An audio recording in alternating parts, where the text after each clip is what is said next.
As you all know, this afternoon at 3 p.m., there will be a joint ECOSOC Peacebuilding Commission event on the current situation in Haiti. And it is an honor to welcome His Excellency Mr. Bobré, President of the Economic and Social Council, and His Excellency Mr. Thomas Pister-Zensen, Chargé d'Affaires ad interim of the Mission of Germany, representing the 2025 PBC chair. Also online, honor to have from Port-au-Prince, Haiti, the special representative of the Secretary General, Madame Maria Isabel Salvador. I will turn it directly to Ambassador Ray to start. Excellency, you have the floor. Merci beaucoup. Je vais parler dans nos deux langues officielles au Canada, mais aussi une langue de travail ici aux Nations Unies. I'm very pleased to be with you today, with my colleague from Germany. Thomas and I know each other well, and our colleague, my colleague, and Antje is not able to be here today, but we're really grateful for Thomas's leadership role in moving forward on a critical question on behalf of the Peacebuilding Commission.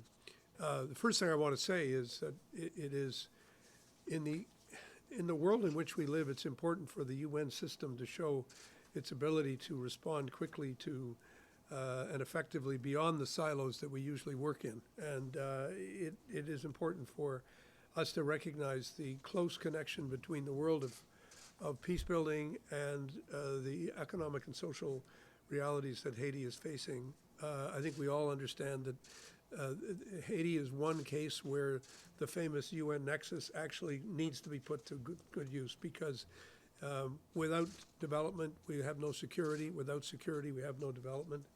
And human rights are challenged by an extraordinary level of human rights abuses that we're seeing at every level that the population is facing.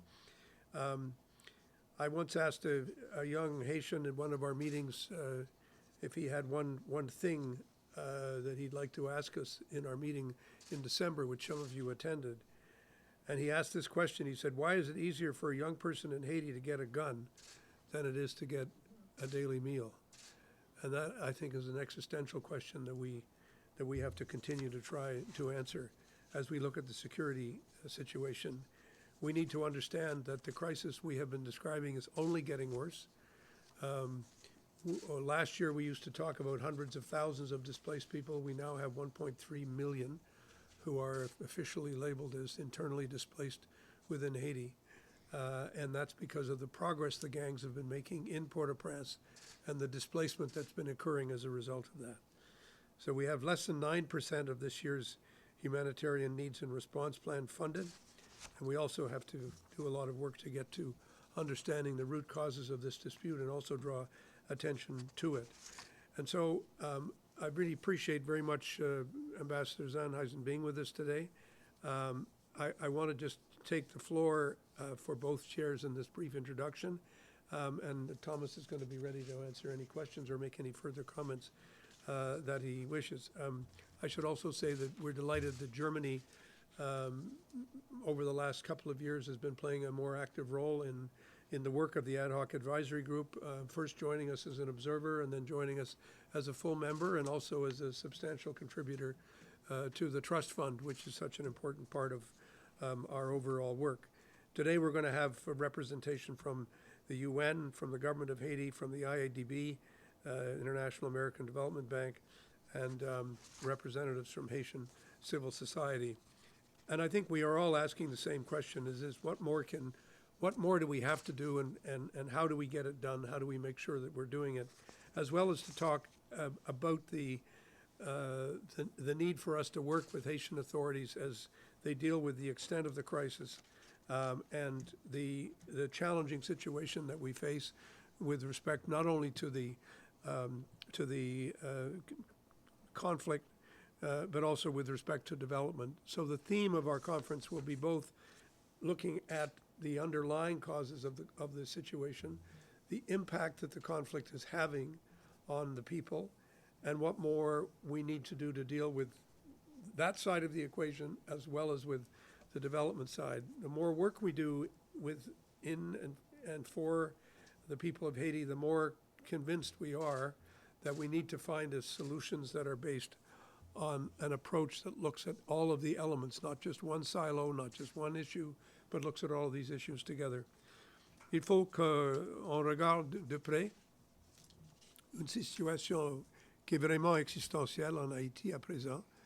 On a plus d'1 million de personnes qui sont déplacées forciblement par la force des gangs. Et en même temps qu'on dit ça, on a toujours les activités des gangs qui affectent la vie. Les gens sont tués. Et le fait que les gens n'ont pas une vie durable, une vie qui peut supporter leur famille. Et l'économie reflète ça, mais aussi le niveau de la violence dans la communauté reflète ça aussi. Et c'est pourquoi je crois que c'est important pour nous d'avoir une bonne discussion sur ce que nous pouvons faire ensemble pour faire face à ces problèmes. When we did the assessment on what's happening, we looked at the need to use the existing resources within communities as a priority through reducing the level of weapons, the level of arms flow, looking at economic recovery, community action, community mobilization, and protection.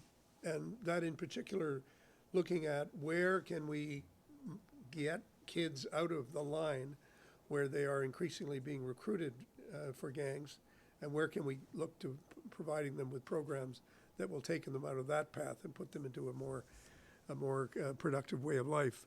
And these are not simply about how can we increase the amount of firepower. That's obviously a critical issue, but that's only part of what we're looking at here. It's about having a whole approach that looks at the progress that needs to be made. And so with that, I thank you, and I know, Thomas, if you want to say something or just respond to questions. Well, thank you, Ambassador Ray. Good afternoon. I think most has been said. I think if you look at Haiti and the situation, and Ambassador Ray has really shaped the discussion very well, I think we are at a point that we cannot afford to work under the financial constraints in silos. I think it is something that really ought to be better, and I think so we, from the Peacebuilding Commission side, very much welcome the idea of having this exchange today, because I think we can really profit from each other. Why are we maybe one of the prime partners of the ECOSOC with regard to Haiti? I think maybe for two reasons. First, I think the Peacebuilding Commission has a quite unique way of working. We're very much driven by the host countries. It is very much an exchange of experiences driven by by the respective countries, in that case Haiti. And we hope to try to provide in the Peacebuilding Commission a platform, the ability to connect with other actors, particularly international financial institutions. And it is a particular sector of the crisis and the response to the crisis that we are covering in the Peacebuilding Commission. It is not humanitarian, it is not long-term development, it's not the security. It is something between. It is really thinking about how we can, at all stages of a crisis, support social cohesion and how we can really address the drivers of conflict. Because what we see in Haiti is very clear that if we don't go to the root causes, we have a relapse from crisis to crisis, and we have experienced that over the last 30 years. And this is where we come in with an honest discussion, trying to create partnerships between Haiti and donor countries, South-South cooperation, and international financial institutions. The second part of the equation is the active financial instruments that the Peace Commission has. We have the Peacebuilding Fund. It's quite a substantial instrument by now. I'm very proud that my country is an early converted to this very unique instrument. I think Haiti is one of the biggest portfolio we had. We've been engaged with the Peacebuilding Fund since 2009, and we have an ongoing cycle of cooperation now until 2026. and we've already invested more than 50 million. The logic is really being catalytic, trying to create through programs, partnerships, long-term partnerships in the fields that you have already mentioned, Ambassador Ray, particularly social cohesion, community violence, DDR, rule of law, governance, always in partnership with the host country, the government of Haiti. And this is what we're trying to offer to the discussion, and I think we can really learn from each other very much, and together with the government of Haiti, and this is what we try to achieve this afternoon. Thank you. Thank you. Thank you. I would like to give the floor now to the SORG from Port-au-Prince. Madame Salvador, you have the floor.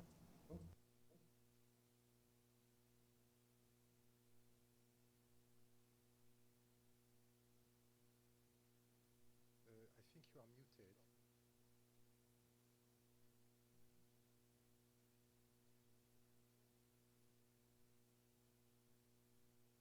Madame Salvador, I think you are muted.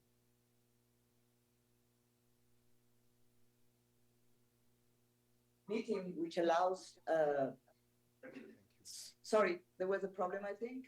Yes, we can hear you. I'm sorry, we had a problem. So I was mentioning that I thank a lot the ECOSOC and of course the Peacebuilding Commission to convene this special meeting on Haiti due to the very dire situations we are living here.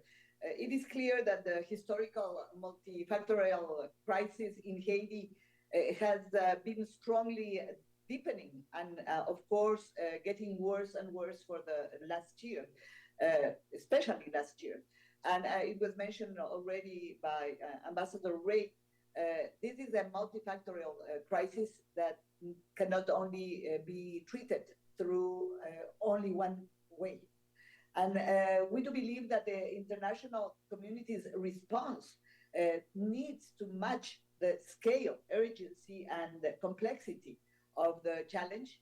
And that is why, of course, robust international security support must be paired with peace building, with humanitarian action and political support that may allow, at some point, move Haiti forward on a development path, sustainable development path. We think that a good way to work in this line is through community violence reduction initiatives that must be led by Haitians, particularly women and youth. Participation of women and youth is fundamental. And of course, this must be built up, ground up. So that is one way in which I do believe we can move forward. This afternoon in the meeting, I will have an intervention that may explain clearly specific ways and ideas that we have been working here in BINU, and of course with the full United Nations agencies, funds and programs in Haiti. Thank you. Thank you. I would like to give the floor first to start questions with from the UN Correspondent Association, Amélie from AFP. Thanks. On behalf of the UN Correspondent Association, thank you very much for doing this briefing. I'm Amélie Bottelier from AFP News Agency. It's been almost a year now that the MSS mission started to deploy in Haiti. It hasn't done much impact until now. It hasn't been able to deploy it fully. It lacks resources, finance, troops. And despite the recommendation from the Secretary General, there is no movement from the Security Council to address the shortcomings, these shortcomings. So is there any way or discussions on new ways to, outside the Security Council, find a way to support better the mission so that it can fully implement its mandate? Thank you very much. I always say that and this goes back to my, I guess, 50 years engagement with the media, is to say your job is to find out where things are missing. My job is to tell you where things are we're doing things. And that's absolutely fine. So I accept your question entirely. The short answer is absolutely. We are looking at all avenues of engagement with parties who can help us to deal with the level of violence. We are not exclusively relying on the Security Council to find a solution because there are member states who still have not responded to the call. And we'll continue to push that through diplomacy and through other means of trying to encourage the Security Council to come up with a mission that has support from the United Nations, but it's not exclusively a UN mission, what we call a hybrid mission. And I still think that's good. We should pursue that and do everything we can to pursue it. But then we have to have more bilateral discussions with the United States, with the UK, with Germany, with the European countries, as well as with many African countries and many countries in the region, to figure out how we can do more to increase the level of support, both financially to the trust fund and also to assisting the Haitian National Police. And those efforts continue. There's been some talk about the OAS. We continue to work with the OAS, and we know there will be some efforts to use the OAS structures to try to facilitate what's going on. But the key is to get the resources on the ground. And how we can get on the ground and how we can make sure that that we're able to do that.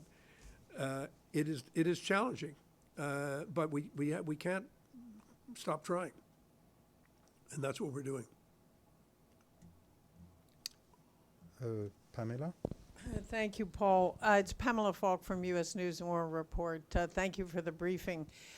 As Amelie mentioned, the force, the multinational, the MSS security force hasn't really had an impact. And IOM just put out a report that there's a 24%, very significant increase in violence since December that has displaced over 1.3 million people.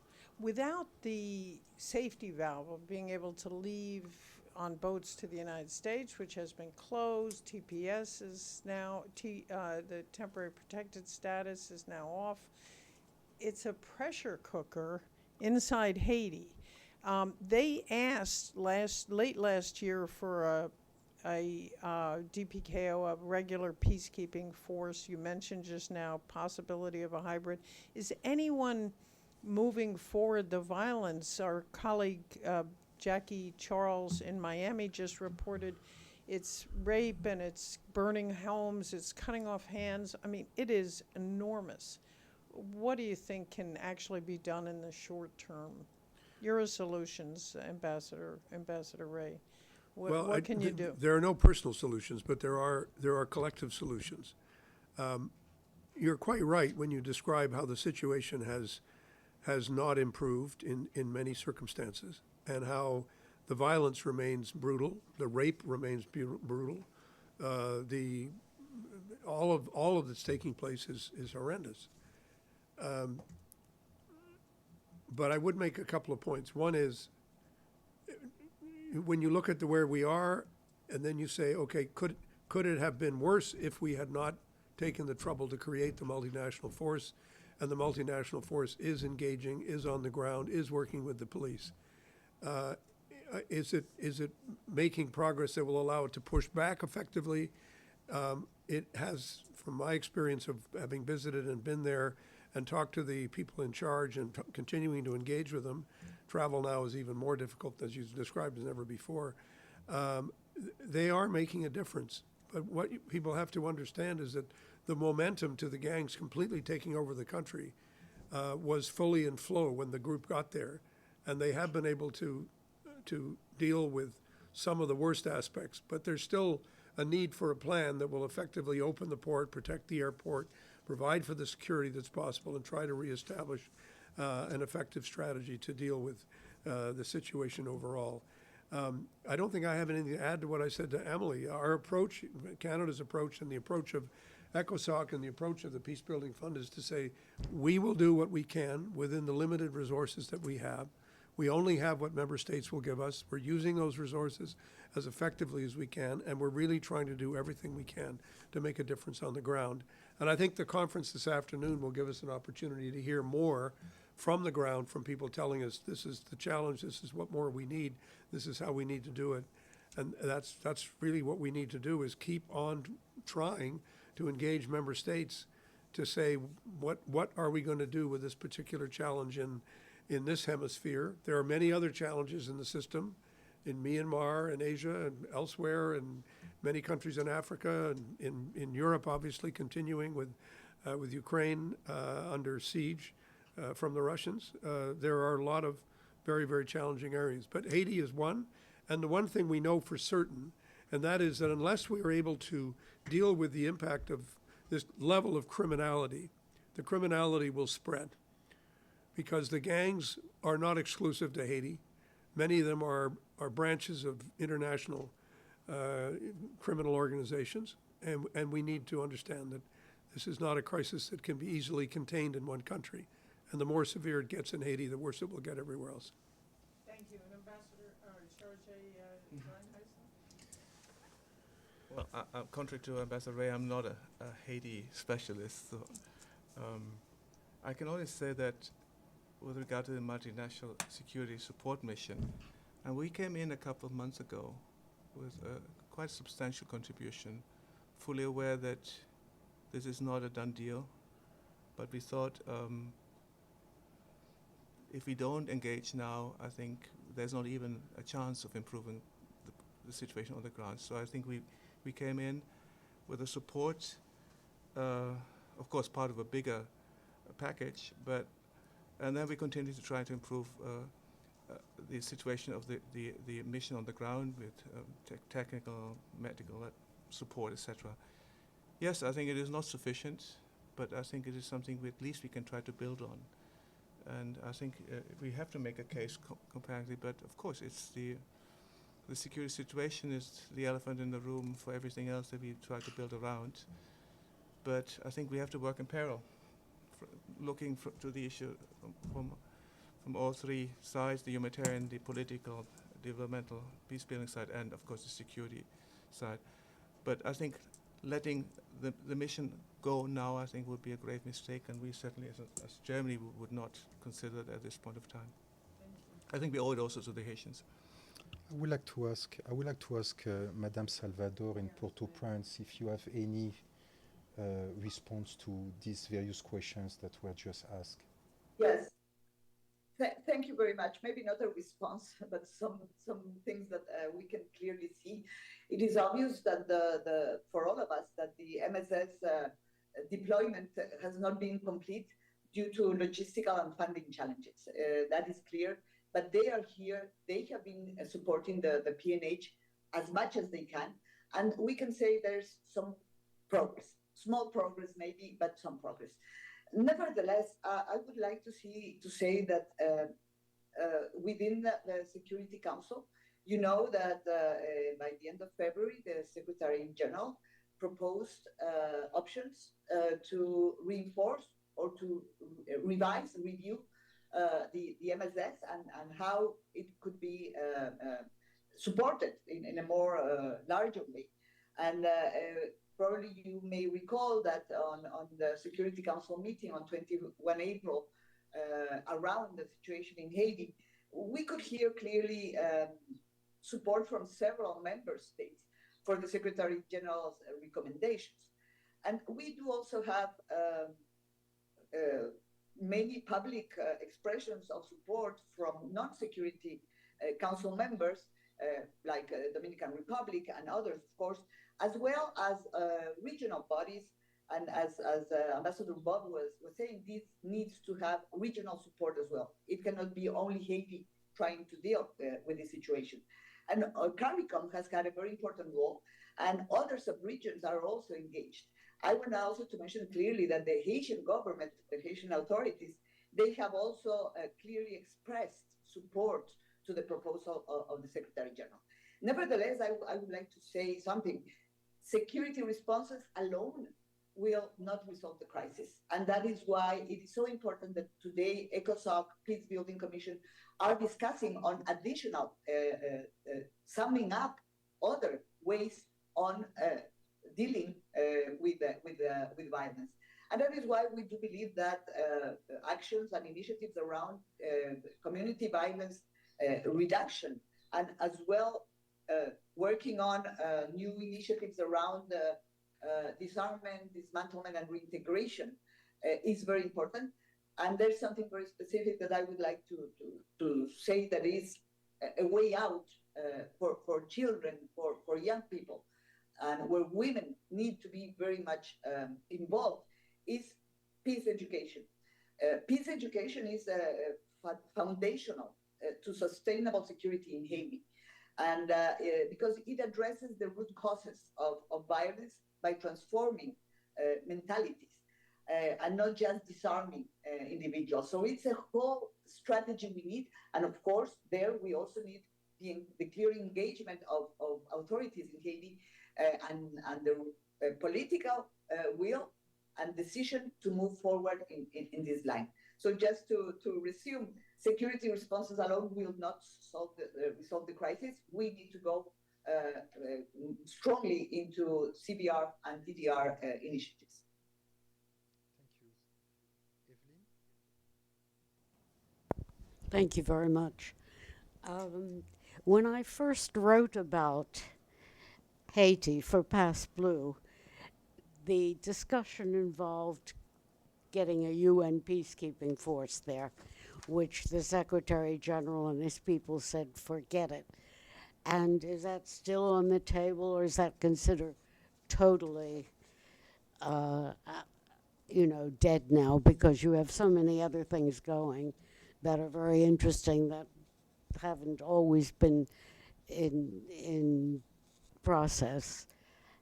And nice to meet someone from Canada. I'm helping to support my nephew, who is getting a PhD at Carleton and may become a dual citizen when he finishes. And Chargé, je vergessen je titel. Whatever you have to say on it is fine. On the subject of a broader peacekeeping mission, it was not one of the options that was presented to the Security Council this time by the Secretary General. And that's the decision of the Secretariat. My own personal view is that if there ever was a situation which required a comprehensive initiative on the part of the UN, including a peacekeeping mission, including a major aid and development mission, Haiti is a classic example. But I would be kidding everybody if I said that's on the horizon. We're trying to build the momentum that will mobilize the global development community, including the World Bank and the IADB, and a number of other agencies. The good news is we have the plans. We've had a significant progress within the government of Haiti to looking at where are the investments required, where can they be done, what difference will it make? Well, this is why I said, Evelyn, before, is that it's the relationship between peace and security, development, and human rights that is crumbling at the moment. The silos are crumbling in Haiti. We need to bring them back together and rebuild them, focusing on all these critical questions. And I believe that this is essential. Canada believes it's essential. We're doing what we can to mobilize with other countries to get it done. And we're going to continue to work away at that situation. And I wish your nephew every success in completing his studies in Canada. And if he wants to stay, he's welcome to stay. Madame Salvador, any additional comments? Thank you again. Well, I would like to mention the content. Probably you all know the content of the Secretary General's proposal letter to the Security Council. The letter should not be read as only putting out one option, but it should also be not read as a clear no to UN peacekeeping.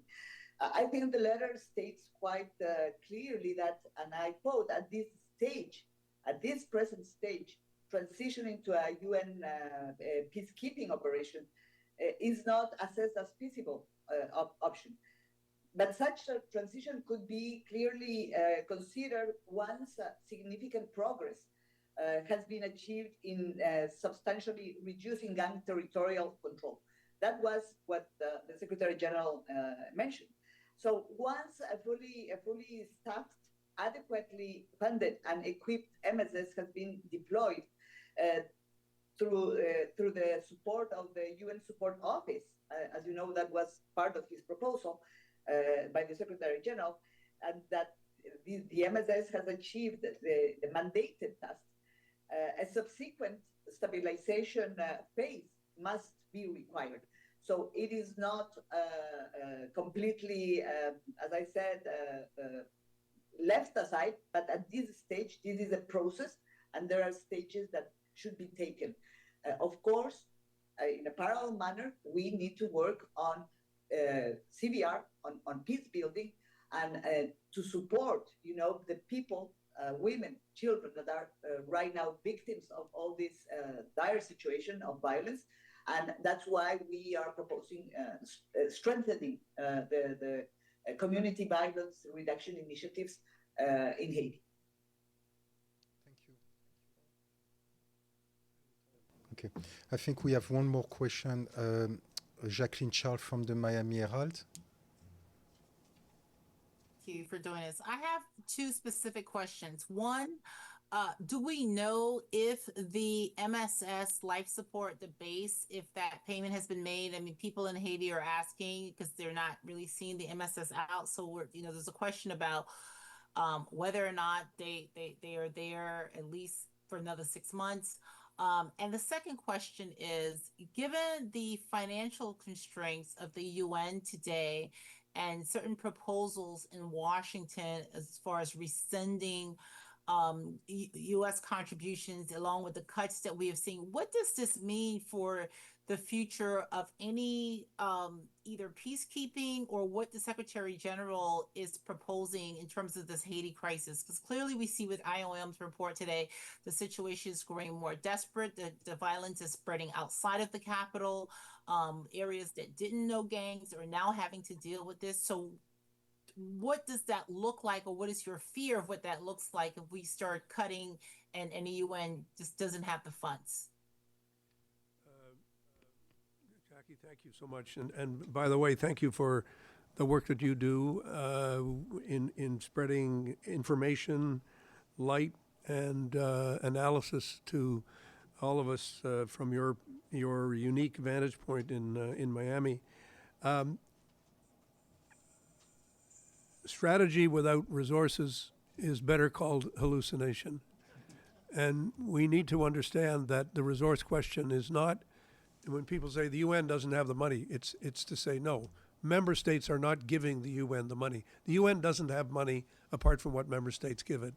So if one member state or another decides to cut dramatically either humanitarian or peacekeeping or other resources, the UN can't just print the money, can't borrow money.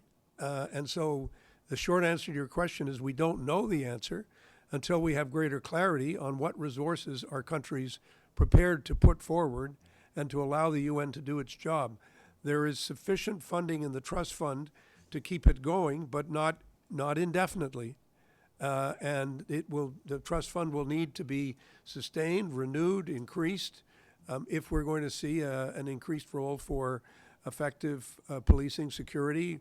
And unless we get more money from member states with respect to development and humanitarian needs, we're going to continue to see a very dire situation for the people of Haiti. And there's no way to sugarcoat this. It's a simple truth. And it has to be understood by everybody. If there are no adequate resources, the situation in Haiti will get decidedly worse. I think that will be a concluding sentence of what we hear this afternoon, and I suspect it'll be in our final statement, in our statement tomorrow, summing up the results of the conference. So it is a call to action based on everything we know about the current situation, and we need to be clear about that. Thank you. I think we have to. Okay, last questions. The United States has not been mentioned. Do you get any money? We live rather close to Haiti. I think you should address your questions to the United States. Thank you. I think we are done with the press conference.